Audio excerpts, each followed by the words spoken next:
All right. Are we live on air? We're live on air. So, hello everyone again. Long time no see.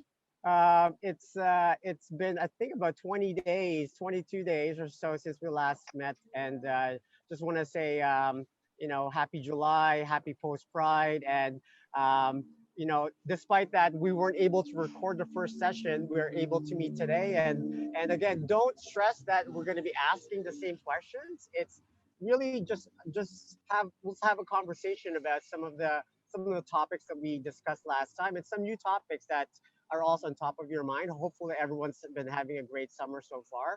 I surely am. And as we mentioned in the panel last time, that was the end of Pride Month in Toronto. But as we all know, Pride comes in many forms all year round. And so this is a continuing the conversation about inclusion in running and what being queer is in the running community, and as also as an athlete and runner. Before I begin, my name is Jojo Herrera. I'm a queer Filipino Canadian. My pronouns are him and they. And I'm the president of the Longboat Roadrunners running club here in Toronto, one of the longest running clubs in Toronto. And we have five fabulous panelists tonight. And I'd like to introduce each one of you, maybe say a few words about yourself, and just yeah, anything. Let's start with whoever's on my top left. Cory Friedman. Thanks, Jojo. So nice to be back here again, and nice to see everybody. My name is Cory Freedman. My pronouns are she, her, they, them. I am the founder of the Toronto Women's Race Series here in Toronto. I also own an event management company, and we execute and deliver many road races throughout the province. I've been running for almost 42 years. And I'd like to say that running is basically part of who I am and what I do. And I'm fortunate enough to be able to mix my my passion and my profession by being able to be a race director and be around runners all day, and hope and strive for the opportunity to provide amazing races for everyone to participate in. So that's a little bit about me. Excellent. Thank you, Cory. Nice to see you again. And our next panelist is Melanya Liwanag Aguila. Salamat, Jojo. Walang anuman. My pronouns are siya, sila. So in my background, in my ancestry from the Philippines, we come from when you think of language and where it comes from and pronouns, it's a non-binary terms, siya. So it's pronounced siya, which is singular. And it recognizes my history, and same with Jojo, where we come from a history where it's not gender specific, that it's a very diverse and inclusive background. And that's why I choose to use that pronoun. I'm here because I'm here as a participant. I've been running for, I think, about 20 years now. Is that right? 20 years, maybe more. And I am a team captain or a leader. I form teams and bring people along the way. Excellent. Thank you, Mel. And it's really interesting that you brought up that in our language, which is Tagalog, there is no pronoun for any gender specific. It's really just they or them. It's almost like a form of respect, without pigeonholing a person based on their gender. So thanks for reminding me about that. Oh, you're welcome. Next up is our fabulous international pro triathlete, Rach McBride. Hi, I'm Rach. My pronouns are they, them. And yeah, I am a pro triathlete. I have been a full-time athlete for 10 years. I race mostly Ironman. So that's, what is that? A 3.8 kilometer swim, 180 kilometer bike, and then a marathon. And I am hailing right now from Whistler, BC. Beautiful place to be and train, and I'm super excited to be in this conversation and to join everyone again. It was incredible to connect before. I'm no longer in the Seattle airport, which is really nice.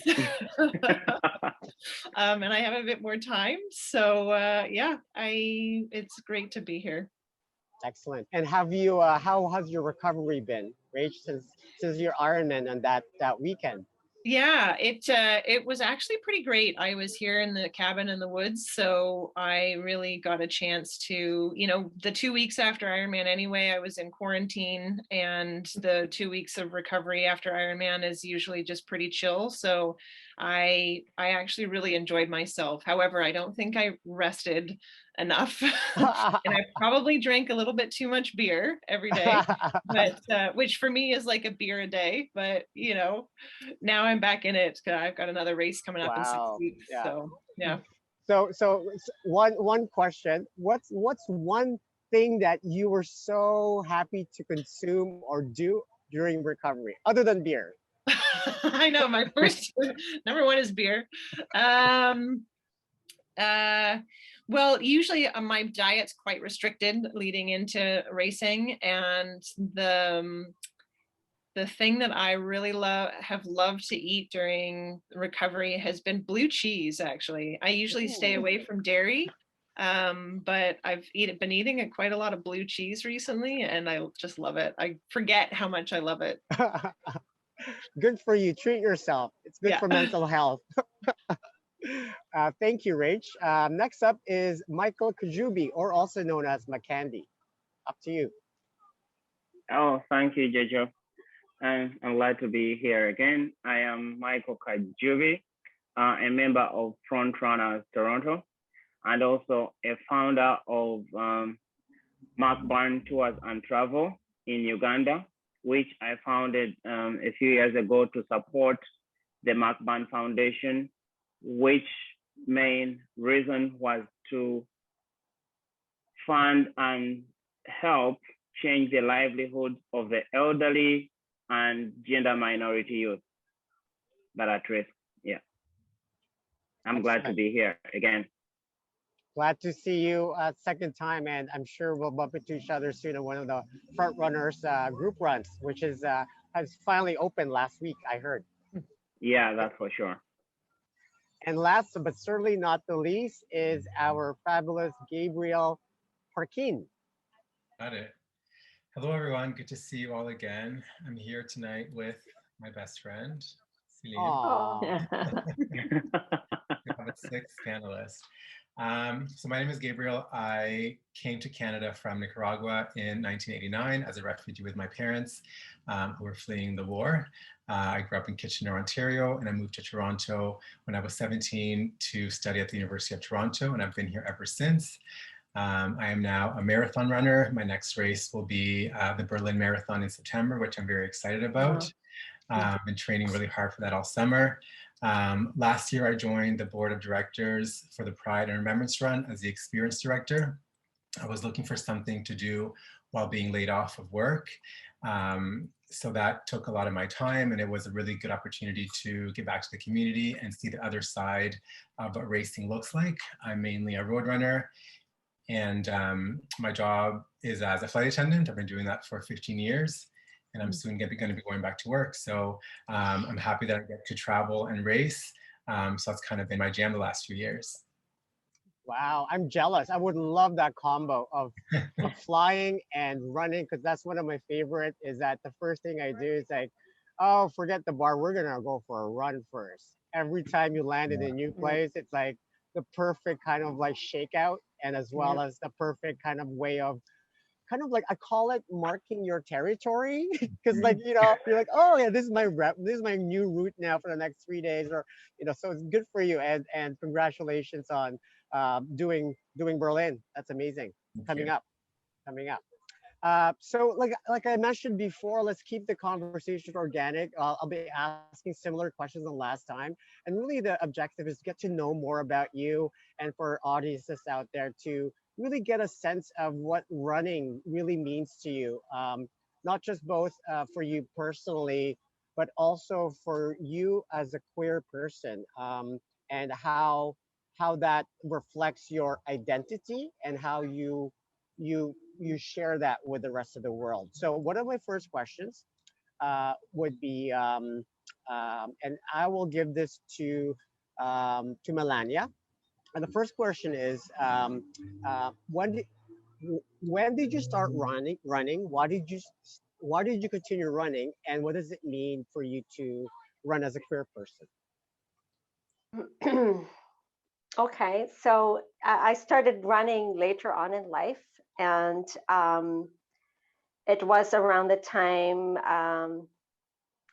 when I was part of organizing a queer group at Ibapa in St. Jamestown at Parliament in Wellesley.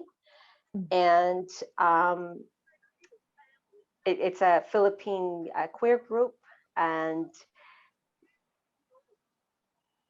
one of the things, like when I was, the apartment that I was living in, it was many floors, and often the elevator wasn't working. And I had to end up climbing up those stairs. And it was very difficult. But I found that after, doing it several times, like it just, it became something, like it became a little easier as I was doing it. As I was meeting and we were organizing in the apartment that I was living in this elevator that wasn't working, having to go up these stairs day in, day out. And then it was just, I just sort of got accustomed to doing this sort of exercise. So then I ended up just started walking around the block, and then started going a little faster, and then even faster. So it was like, and then the block became longer than a block, became 2 blocks.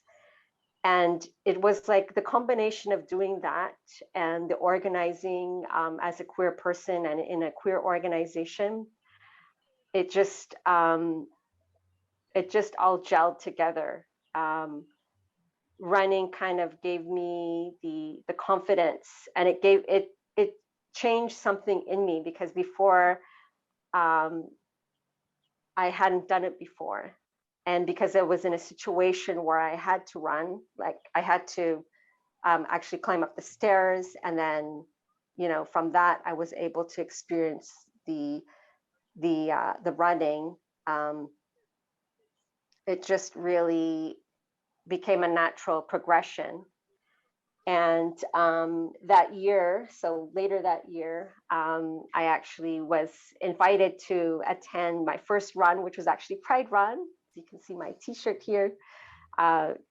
Earlier, Gabriel had mentioned about Pride Run being on the board of this particular race. And it had such an impact on me actually being part of that race, because it was the first time I was racing. And when you get to, there was all these people cheering me on, like people were calling my name, they knew me, and people who didn't know me. And it was just so inviting. It wasn't, it really felt like a community feeling. And it was just like all these things that I had experienced in the past. It had such a huge impact on me that I was actually able to get to that finish line, to run that 5K. It was also through the help of a good friend of mine who invited me to the run and who was there alongside me. But it was like when I got to that finish line, there were people cheering me on in my community. There were people there at the end. And it just really had a huge impact on me, in that it just brought everything together, and I felt stronger as a person. It was something that I'd never done before, and I also felt stronger in my community too, as well as a queer person. Thank you, Mel. No, that's there is something about the Pride runs, and Gabriel will know more about this, being involved with the Pride Run TO. But now that it now celebrating its 25 years, because, you know, 2 decades ago, it was really a bit more grassroots. And if you look throughout the world now, there's almost a pride run for almost every major city. And that speaks volumes about, about inclusion. And also there's this kind of like the as Melanya said, that integration of acceptance and also kind of like physical and mental freedom. So my question is probably for Cory, given like, Cory's been a leader in the running community, hosting races. What are your thoughts, Cory, about, you as a leader and organizing races?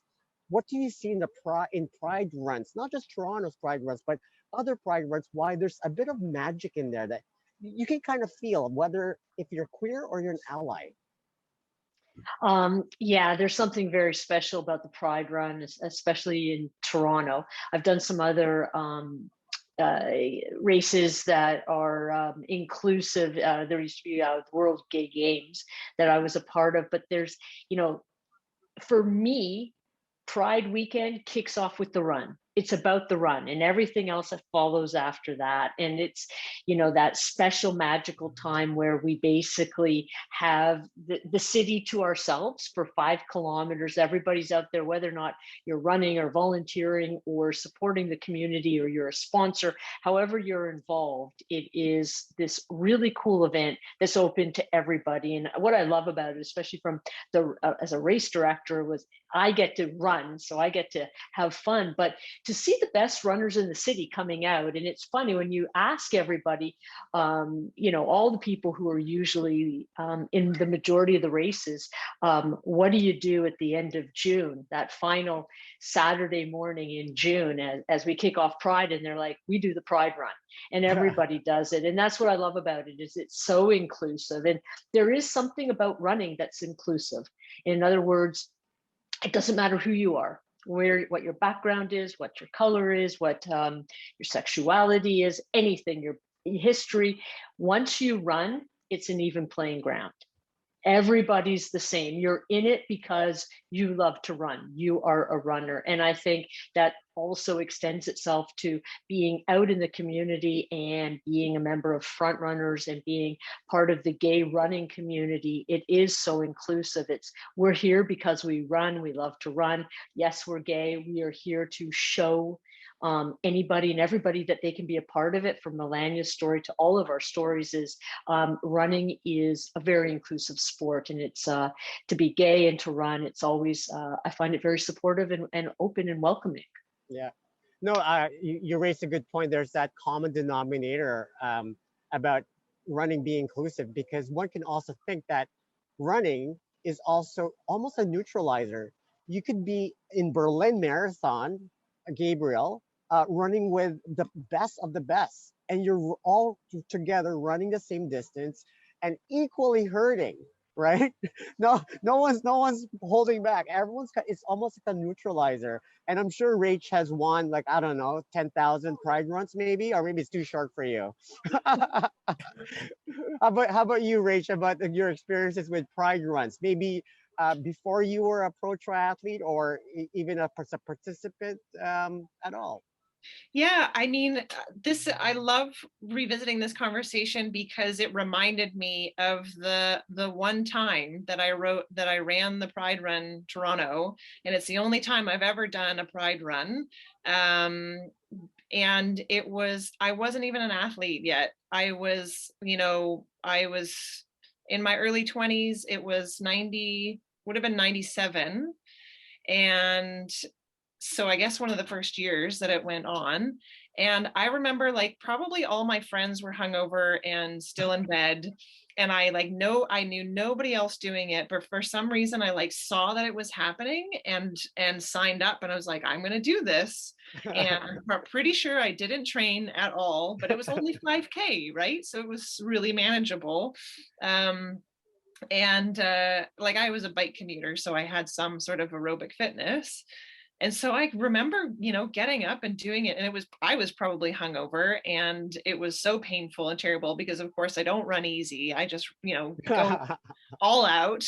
And it was such a cool experience because it really like as a non-athlete, it also, I felt like there was more to Pride than just like the parties and the drinking and all and the parade and all of that, that there was also, I felt like more part of a community.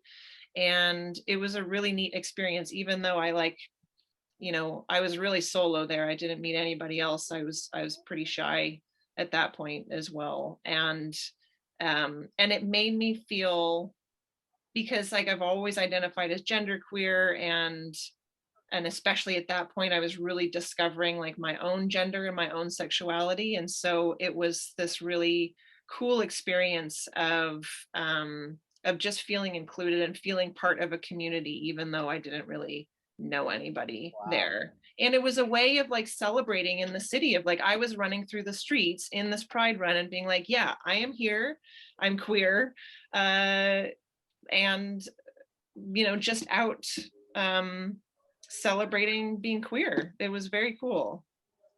And now I'm so inspired to like, I mean, I would love to come back to Toronto and do that again, for sure. You are more than welcome. Like Yes. athlete, right? Yes, yes. Okay, so I apologies. I remember you now, Rach. You were the one that sprinted past me on 97 in the last 200 meters. How dare you? We'll have to look at the results. Maybe I wasn't dragged that time. Maybe that's why. I can't. I've been running with, I don't know what I was wearing that year. You know, I think we're around the same age. So the 43, 44. So yeah, we're probably the same age group. Yeah. So Michael has an interesting story because, you know, we started talking about like, you know, pride runs around the world. You know, I myself, I'm also guilty of this because sometimes I take for granted, you know, the freedom we have in many cities around the world where you have pride runs, where you can kind of like, you know, just run anywhere. So, you know, we heard your story, Michael, and maybe you want to expand a bit on that journey of how you've transitioned the life from Uganda and how it's been like here in Toronto. Yeah, thinking about the life in Uganda and the life in Toronto, it's completely different. It's completely different. Being here, I'm always grateful. I'm always grateful that I'm in Toronto, that I'm in a safe space. I'm in a place that is safe, that's inclusive, that respects everyone. At the same time, I am sad. I am sad for the reason that back in 2013, I lost my job because my bosses, one of them actually, on suspicions that I was part of the LGBTQ community, that I was a gay person, and so I lost my job. Having loved tourism, and at the time I was planning to buy a car because I had started helping the elderly with basic needs. I mean, the seniors in Uganda are not really catered for by the government so much. So having had my sick mom for 28 years passed on, my grandmother who was caring for her, and then I have to take care of her. I'm like, there are other people that are in the same situation that need help, that need the food, that need the clothing, that need the bedding. So I'm like, I will take off my salary and help these people, give them food. And in so doing, then I lose my job. I have no source of income. So I'm like, okay, instead of just buying a car that tourists can rent and drive by themselves in Uganda, I think now that I've lost my job, no other company, and for the record, it was an international company anyway. So I'm like, I don't think I'll get any other employer that will welcome me in Uganda as a gay person. So I decided to start a travel company to be able to find employment, but also to be able to employ other people that are victims like me. that are discriminated by their families, that are discriminated by their workplaces. And also that the tour company is not to benefit me, but it provides employment, but also funds the project that I had started to help the elderly. And this transitioned into a foundation, the McBride Foundation, which supports the elderly and the marginalized youth, basically LGBTQ, that have been disowned by their families, that are discriminated by their families, and also their workplaces and in society. And I say that I'm sad because I was in Uganda and I still get calls from some of the youth that I was working with, or I'm working with right now. And actually, was it 2 days ago, one of them called me and said, I need to speak to you. I'm like, okay, I'm busy. I think I'm at work and I can't speak. And he's like, Mike, I can't speak to anyone else. You know that. I'm like, okay, I'll call you during my lunch break. Luckily enough, I had to take it like 30 minutes earlier because I knew someone could possibly commit suicide. Mm. And so I listened to this person and was going through a hard time. This is a person I've been journeying with since 2017. And so I listened to him. So I'm sad that I can't be there for people. I'm in a safe place, but not everyone can go away. Not everyone has the capacity, the capability to move to Toronto or any other safer place in the world to live. But yeah, Uganda is homophobic. It's well known around the globe. But then we were there and trying to work with people. Back then, like I said before, I used to drive to go to work at some point, but then also I would try as much as possible not to use the same route when coming back home. I started running not so long ago, that was 2016. I started for my health, to lose some bit of weight, and it became a hobby. But then I would not take the same route going to come back because it's not safe. I got an eviction when, because I'm part of the International Gay and Lesbian Travel Association. So I've had interviews, I had podcasts, and my landlady read some of these articles online.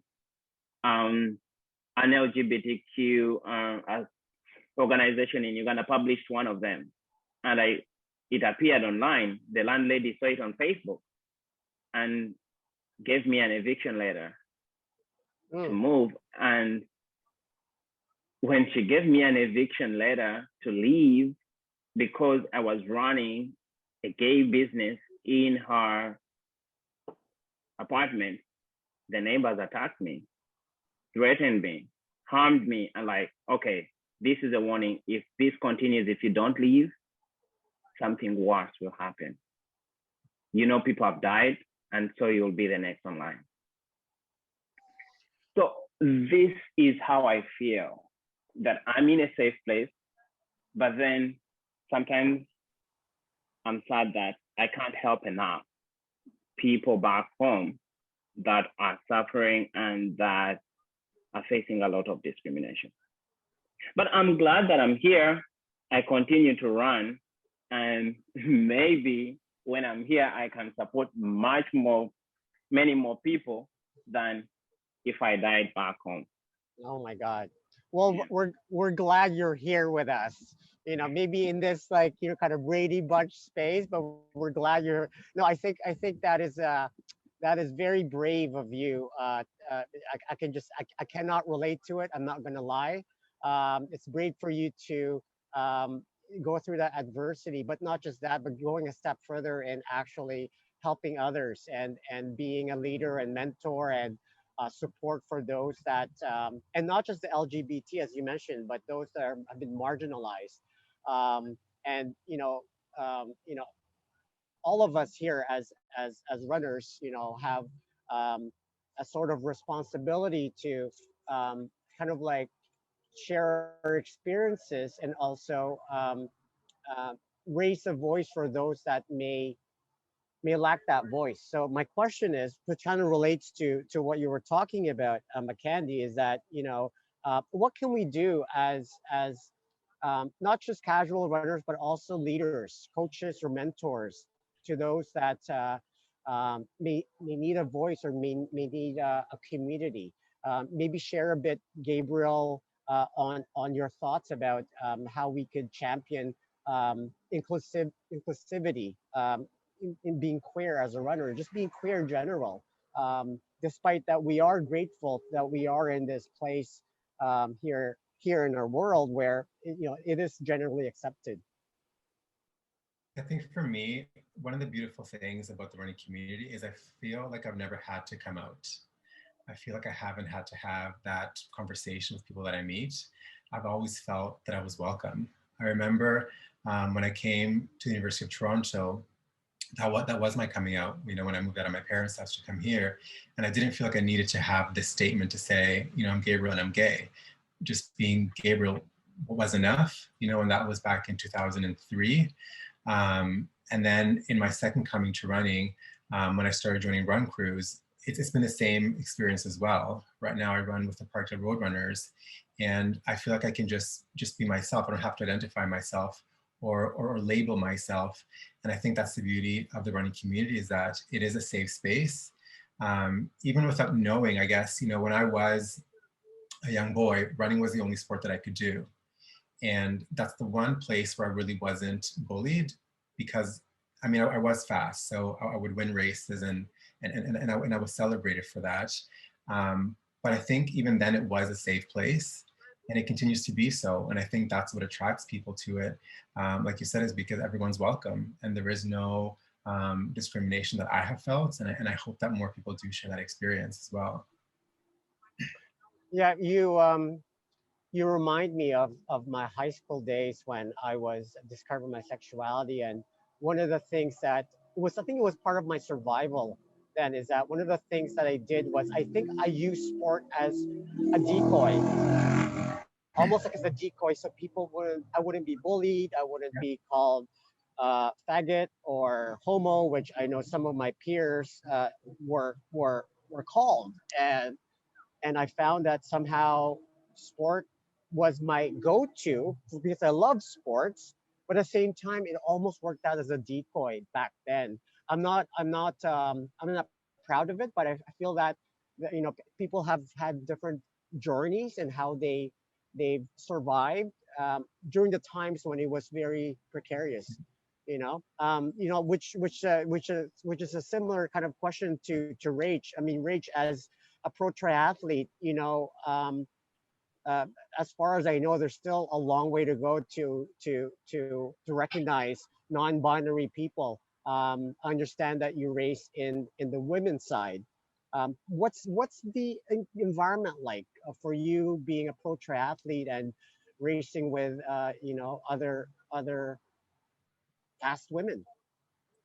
Yeah, it's been a really interesting experience of, now that I understand my identity and understand, I used to, for the first 10 years of my career, I would step up to a start line and be like, I don't fit in here. I feel weird and I don't know why. And to finally recognize why I didn't feel comfortable and why I felt weird and why I felt like an outsider, it's helped me helped me feel more comfortable in that space. However, sport is still so gendered. It's so incredibly gendered, and especially in the at the level that I race, there is no non-binary inclusion. There's very little attempt to use gender inclusive language. I'm constantly having to correct on pronouns, and so it's really challenging right now. I want to say, and I hope that at the grassroots level, so at local racing, there are many more races and race directors who are including non-binary categories, who are, you know, I've had a lot of race directors reach out to me to ask, you know, how can we make our races more gender inclusive, which has been incredible. And so hopefully a lot of those changes can be implemented. But it, you know, it starts with the registration form of like having to check a box of either like M or F. And that alone is an uncomfortable situation for me. So I think there's definitely room for improvement. And it does feel, yeah, it does feel like, especially at the higher levels, that there's so much work still to be done. And we see this, you know, coming, you know, Gabriel is talking about this, like feeling inclusion, of feeling like sport brings so much to our lives. And so when you look now at especially what's happening in the US with trans exclusion in racing and competition, that the damage that can do to someone's sense of community and someone's sense of being. It's like, you may not have other trans folk around, but if you can be included in sport, you know, I don't have other non-binary athletes that I'm competing with at the pro level, but just that sense of being in sport together is that sense of community and feeling like we're all on this level playing field, no matter how we identify. And so I think that it's so important that we do this work now, and that we push, that we advocate for inclusion, the participation of everyone in sport, because it is a right to participate in sport. I like that. It is a right to participate in sport. It's the right to play, no matter what, right? And so, I mean, I'm putting words in the rest of us, but I mean, you are a trailblazer, and thank you for paving the way for other athletes that will look up to someone like you. You know, and whoever's watching this right now, maybe you know, maybe you could look up to people like Rach, and really pushing the agenda on having the right to play. Talking about like races, Cory, maybe you want to expand on what, you know, I know that you've organized the women's series as well, but what are the things that you're shaking up to make our sport of running, and, you know, as the chief director, make it exclusive for everyone? Yeah, we are definitely an inclusive sport, and just as Rach said, we are slowly starting to make some inroads into how to make sport more inclusive for everybody. You know, as you said, or as I've said, I'm the race director of the Toronto Women's Run Series. I also manage and operate several other races, including the Sporting Life 10K, which is one of the largest 10Ks in the country, right down the main street of Toronto on Yonge Street. And in 2019, there was a small group of race directors who got together, and we said, you know, it was myself and Canada Running Series. We said we could probably do a better job of providing ways for people who wanted to participate to feel more included. And we knew that having the two boxes, as Rach said, of M and F, male and female, was not really current and timely, especially in Toronto, as options for people to identify and feel that running was inclusive to them. And so we decided to look at it beyond just biological sex and say, what if we look at gender? And we know that there's many ways that gender options in terms of how you can choose to identify, but we decided that we would look and bring in some other experts. So we brought in someone from the 519, which is what I would say is the Gay Community Center in Toronto. We brought in our registration partners, Race Roster, myself, and some of the staff from Canada Running Series. And we said, okay, if we had a blank slate, what would be the options that people could choose to identify as? And we came back with man, woman, non-binary, and then prefer not to disclose. And we felt that this was the beginning of inroads of how we can make running more inclusive. And on the heels of the Pride run, we know that at the Pride race, there's many more options for gender identification. And so we started this by working with the registration company, and we said, these are the 4 categories we would like you to build into the registration form so that people have more choice as to how they want to identify. And they did this, and it is now, I'm very proud to say, as a Canadian and as a gay race director, to say that in Canada, most of the races, you have gender options of how you want to enter the race and identify versus just a sex option. When you check those boxes, not just MNF, there's other options as I've talked about. So that means that we're definitely getting there, and we're starting to make the sport more inclusive to everybody. And I think that's how we can collectively educate everybody as to say, there's many different ways for people to identify, and we want to give people options and make them feel comfortable. Wow, thank you, Cory. No, you've reminded me of the very first time that I competed in the gay games. I forget which country it was, but that was the first time that I saw during the registration. This must have been like 16 years ago or more. The first time I've seen more options, and it's not about sex, but about gender. And then I remember this beautiful person who identifies as trans, and she was so excited to swim as a trans woman. And she was given the option by the race directors to which race would you like to participate in. And I found her just so powerful, and just full of like joy and confidence that she was able to race on her own terms, you know.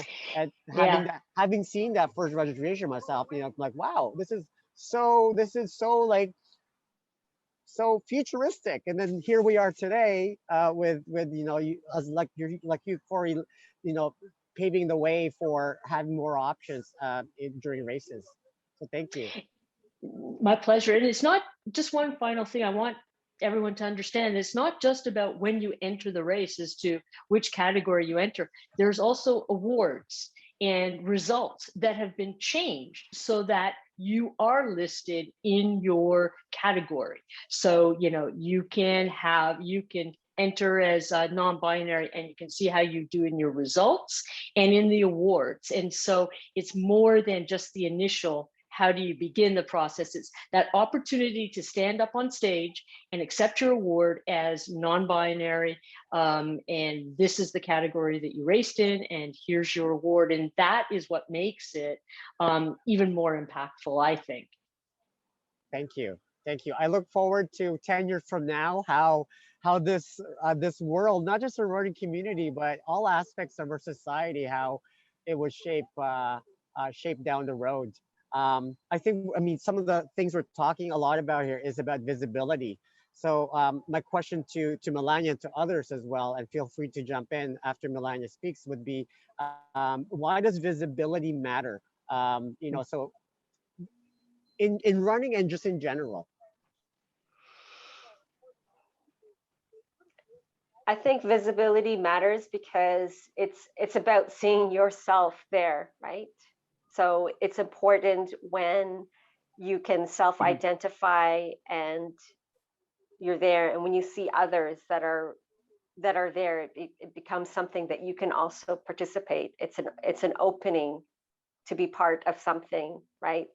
It takes you away from being isolated, and I think it also has to do with empowerment as well. And I think running and representing and being who you are and being visible and being out as, you know, the gender that you identify, being out in your sexuality, in your race, and in every part of you coming out and running that race is important, because it just inspires so many people. Like, you have no idea, like hearing what everybody's saying on this panel, like this is exactly why I started to run. Like I'm not an athlete. I'm not, you know, competitive. Like I haven't received like a high award for running or something, but I received so much more than that. Like that's an amazing achievement actually, to receive an award. No, But Melanya lied. I She's won some age groups. She's okay, been I modest. did. Yeah. So maybe you know what? Maybe I was like behind Cory for one of the races. Actually, I don't know, Cory, if you remember. But, I do.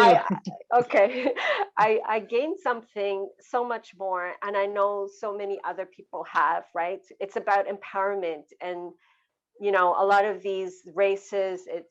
There's like Pride Run. So many things that it does for the community, but it raises funds for different organizations, which goes back into the community. But just being there, seeing there, and being a part of it, and on day one, like just showing up, it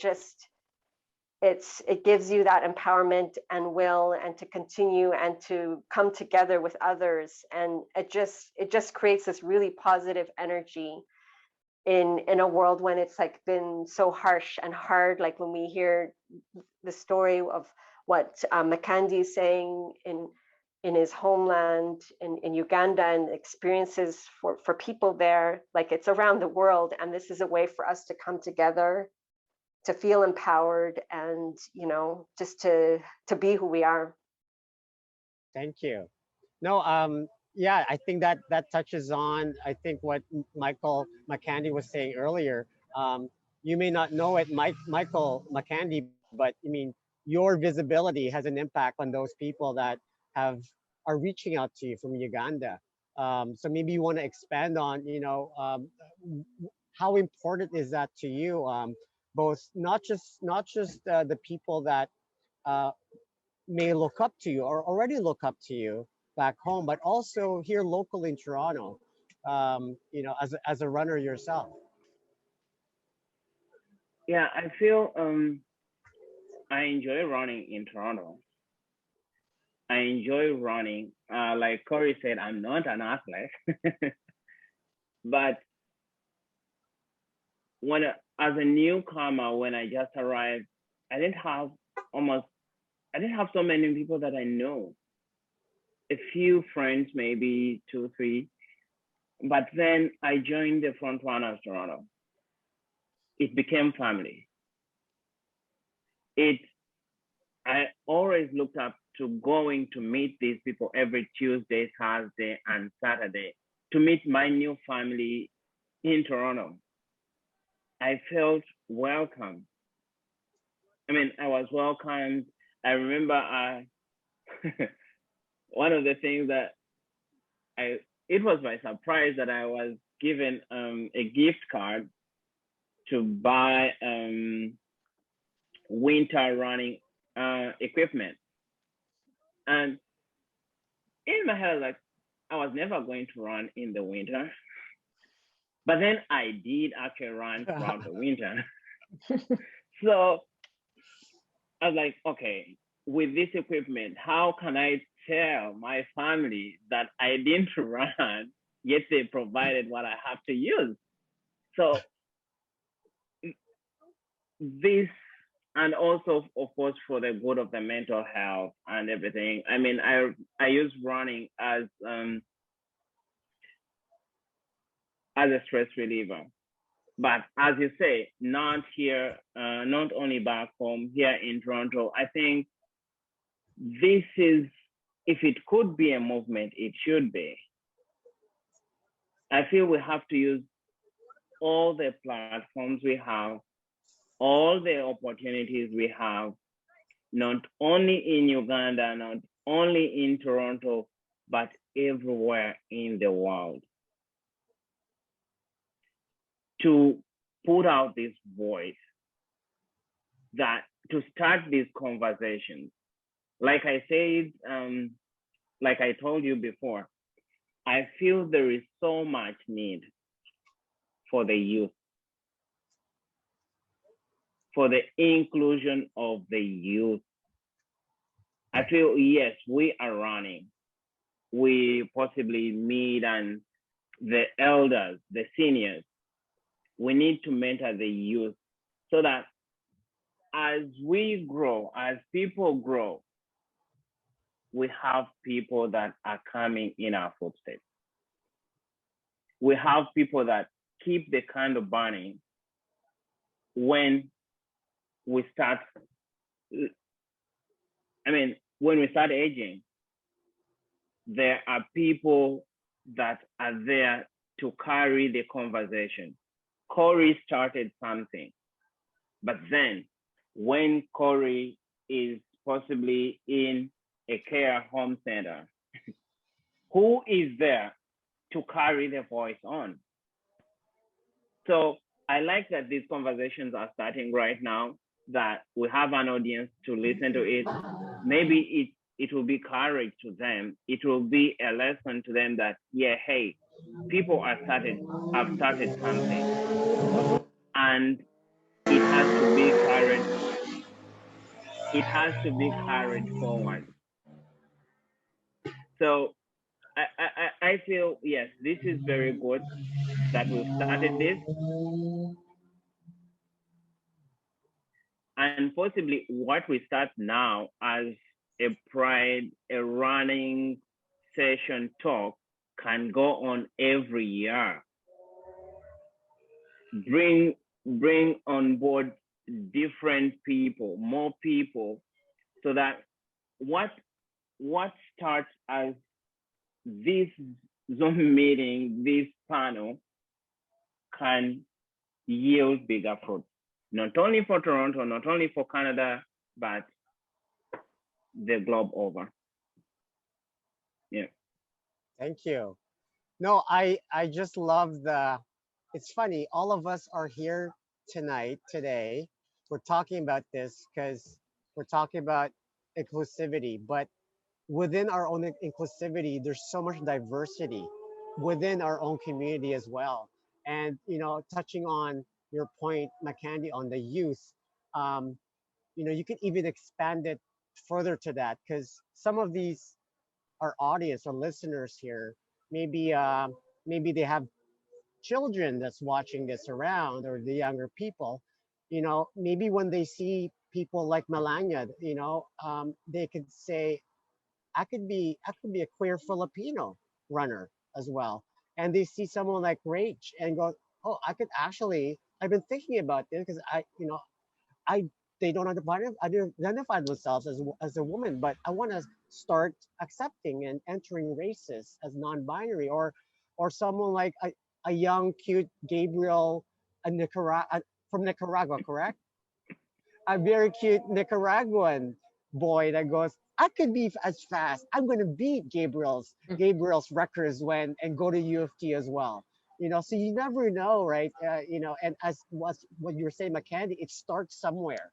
And I think, not just this panel discussion, but all of the things that all of you have contributed, and in some shape or form, no one individual could solve it, but collectively, I think that's where the solidarity and the kind of how do you call it? There's a term in Tagalog called bayanihan, which means it's about carrying.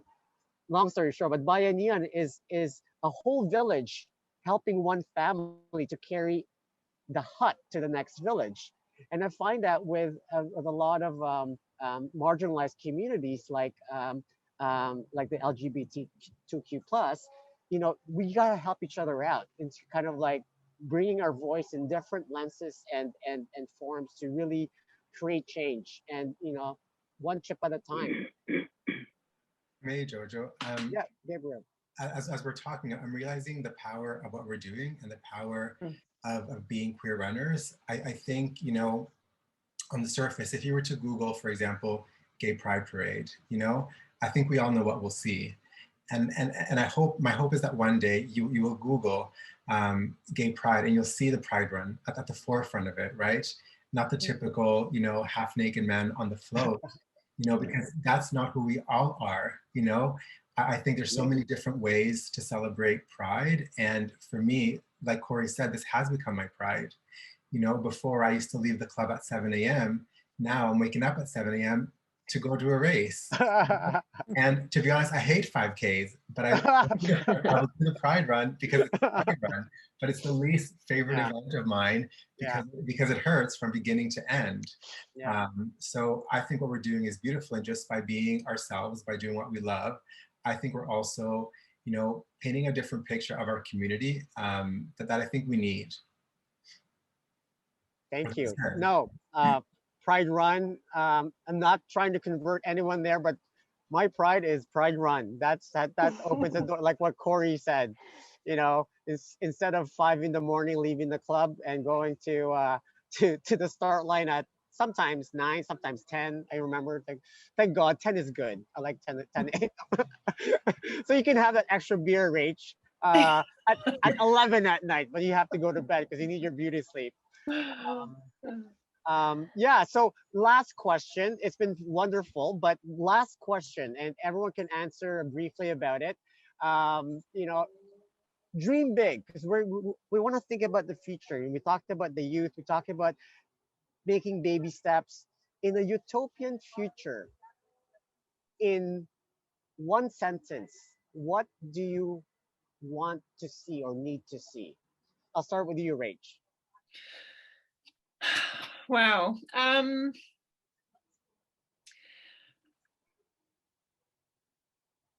I really want to see us welcoming and including all folks, including trans folk in sport. And I think to me, that is one of the biggest things right now that I feel is like where sport is kind of in the dark ages, is like really falling behind. And I think today, or, you know, in the past couple of days, it's been a powerful moment. We've had the first out trans Olympian to compete, which is huge. And talk about visibility. You know, this is an incredible moment where we will now, like kids and youth and people of all different ages are seeing themselves at the highest level in sport. And it really starts, I think, with youth, because youth is where people, or when you're young, that's where you're introduced to sport. And if we see the inclusion happening there, it's going to create this whole butterfly effect of like when they grow up, they will expect to have categories for everyone in the competitions or the teams or the races that they enter. And so I really, the future that I see is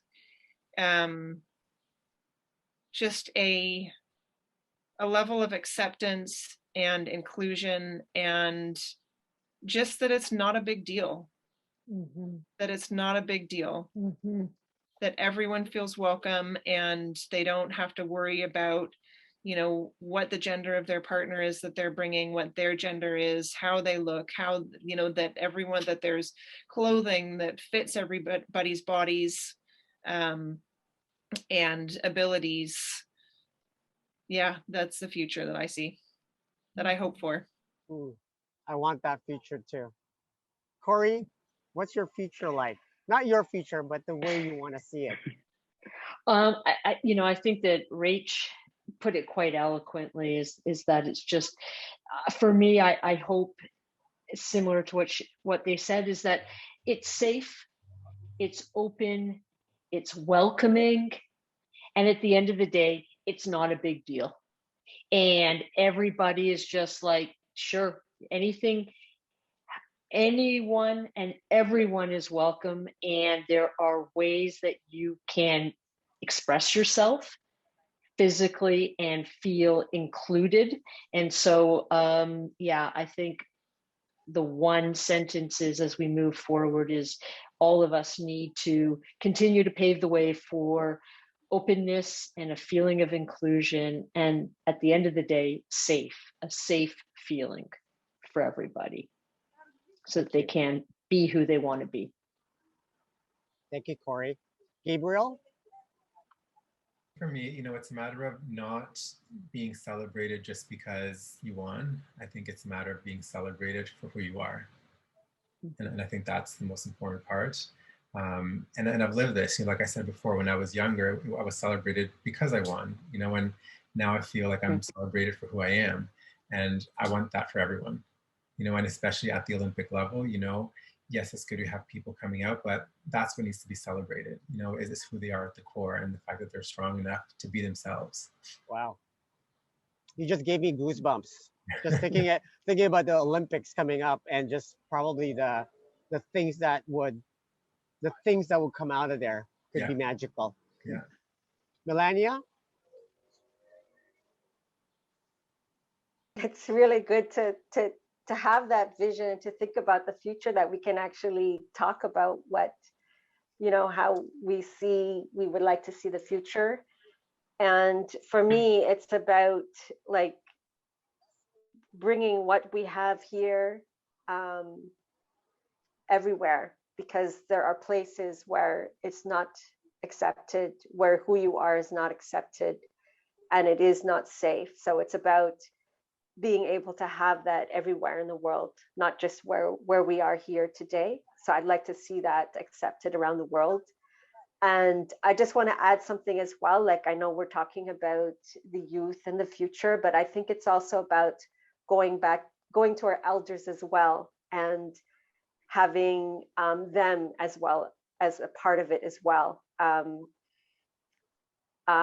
I just wanted to speak to Gabriel, what you were saying earlier, and I wanted to tell you that my mom actually associates Pride with the Pride Run, because she's like so proud of me, because she tells everybody like during this month of Pride, she's been wearing a pronoun button, and she wears it so proudly and knows and says, I know about pronouns and the importance of it.